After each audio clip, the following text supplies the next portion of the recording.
Amazing news story out of the Intercept, written by Jeremy Scahill and Matthew Cole. Now, it starts with an interesting fact about the current FBI director, but it's mainly a story about Erik Prince and his company Frontier and the dealings that they have with foreign countries and what they have sold of our military technology to those countries. So they explain, as a private attorney in 2016, the FBI director Wray supervised a team of lawyers that informed the Justice Department that Blackwater founder Erik Prince had likely violated US law while trying to sell secretly modified paramilitary attack aircraft to Azerbaijan's military. Now, I want to go through all the countries that he has betrayed us to for money. Let's note for the record, I don't mind and I don't care which country it happened to be. I don't want it to be any country. But the right-wingers tell me that Muslims are particularly dangerous, and I know that they're fact-challenged, so let me inform you that Azerbaijan is a Muslim country. So he's taking our secrets and selling it for profit, potentially illegally, as you're about to find out, to a Muslim country. You guys okay with that? I mean, I don't know, the right wing's the one that's telling, oh, Muslims are dangerous. And Prince is like, yeah, but am I making money off of it? What do I care about America? You know, he doesn't even live in the country. He took up residence in Abu Dhabi, another Muslim area, if you're not aware. Okay, now his group Frontier, it's also referred to as FSG, retained the law firm King Spalding to conduct a review of the company's legal exposure to violations of US law on weapons sales and the export of defense services to foreign governments and militaries. The attorneys concluded that Prince could potentially be charged with brokering defense articles without a license, according to a copy of the review obtained by the Intercept. Again, great reporting here. Now, at the time, Greg Smith was the CEO of this company, FSG.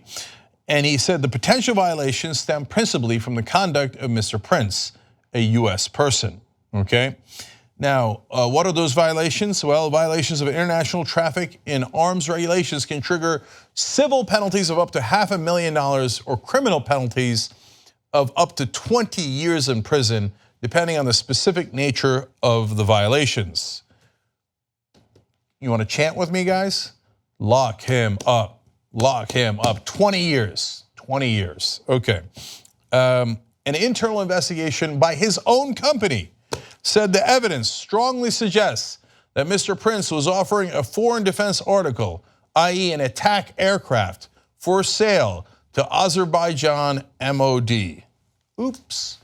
Now, his own company looked into this. Obviously, there was internal disagreements about whether they should be doing illegal things like this. The CEO didn't want to, in this case, Greg Smith.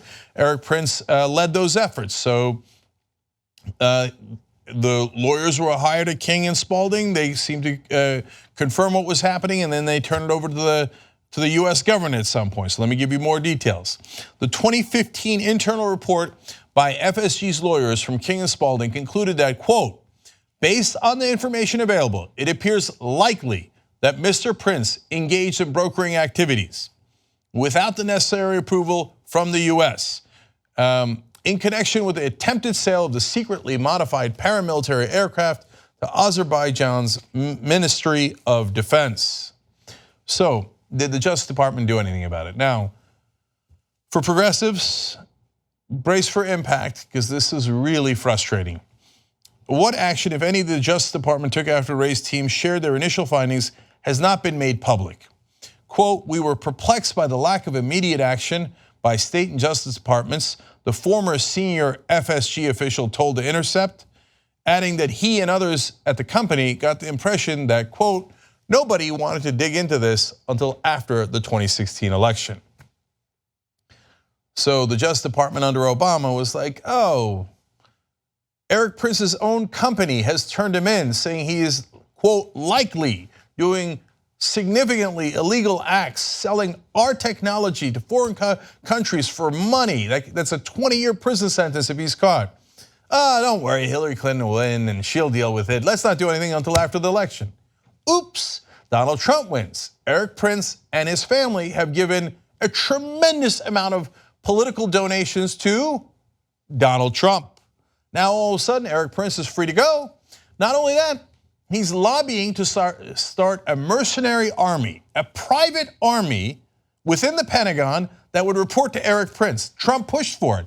Now they didn't get that in any of the legislation, but they did get a private intelligence sector set up within the US government that has been privatized. Our intelligence community, a part of it has been privatized, and that was one of the things that Erik Prince was pushing for. By the way, Erik Prince's sister, Betsy DeVos, the current education secretary. So it looks like if you want to build a swamp, you just go give money to Donald Trump, and then when he wins office, you don't have to worry about rule of law. There's no more rule of law. You don't have to suffer any consequences. All your legal problems go away. All of a sudden, your sister becomes a cabinet secretary. You go have meetings with the Russians in Seychelles Island and other controversies surrounding Erik Prince. But he's not done selling us out just to Azerbaijan. They also point out on Sunday, Prince and Oliver North, speaking of traitors, of Iran-Contra fame, hosted a fundraiser at Prince's home in Virginia for his longtime friend, California Republican Representative Dana Rohrabacher. Dana Rohrabacher, known as Putin's favorite congressman. If you think Trump's over the top in his praise of Vladimir Putin, you should get a load of Rohrabacher. So these guys who claim to be patriots, whoever's got money, Putin, Rohrabacher, the Gulf countries, African countries, Azerbaijan, who cares? They'll take your money and sell out America and our secrets. Okay, but we have still not gotten actually to the number one problem. Soon after Smith reported Prince's potential violations to the State Department, Smith was forced out of the company, and Prince and his Chinese business partners consolidated power. Smith tried to do the right thing and follow the law. They're like, do you know what we do? We're mercenaries. No, you're fired. No, we do not accept good guys. I don't know if you heard that as we were hiring. No, only bad guys here at Frontier. So now that's part of it. But the most important part was the end there. Wait, did they say business partners from China? Well, are they private? Are they state-owned? Let's find out. At the time, Prince was being investigated by US law enforcement, and his communications were being monitored. What began as an investigation into Prince's attempts to sell defense services in Libya, by the way, another Muslim country, and other countries in Africa, widened to include allegations that Prince received assistance from Chinese intelligence to set up an account for his Libya operations through the Bank of China.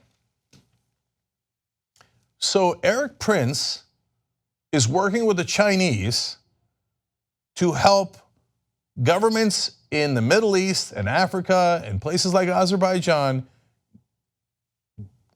maintain themselves, maintain their power, crush the opposition, get access to US military goods that they are not supposed to have access to. But is it owned by the Chinese government? Let's find out. FSG's single largest shareholder is CITIC Group, the Chinese government's largest state-owned investment firm. CITIC, which recently invested another $60 million in FSG, is the company's largest single shareholder. Erik Prince literally works for the Chinese government. And this is the guy that is being trusted to run either a private army or private intelligence agency within the US government.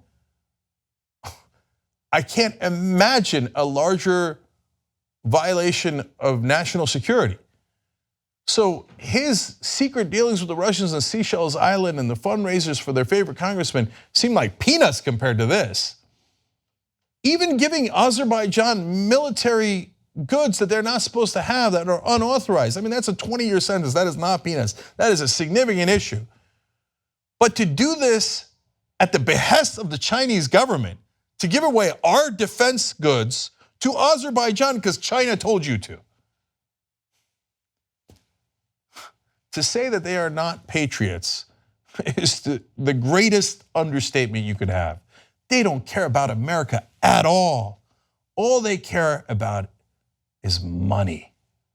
And they will sell us out and have apparently already sold us out to the highest bidder. If you want to get the whole Young Turks show every single day, become a member, tytnetwork.com/join. And once you do, you'll be saying, you know, I'm like a smart person. Or you might say, I think it's weird. Or you might say, oops. No, that won't be that one. It won't be that one. It'll be great, trust me. tytnetwork.com/join.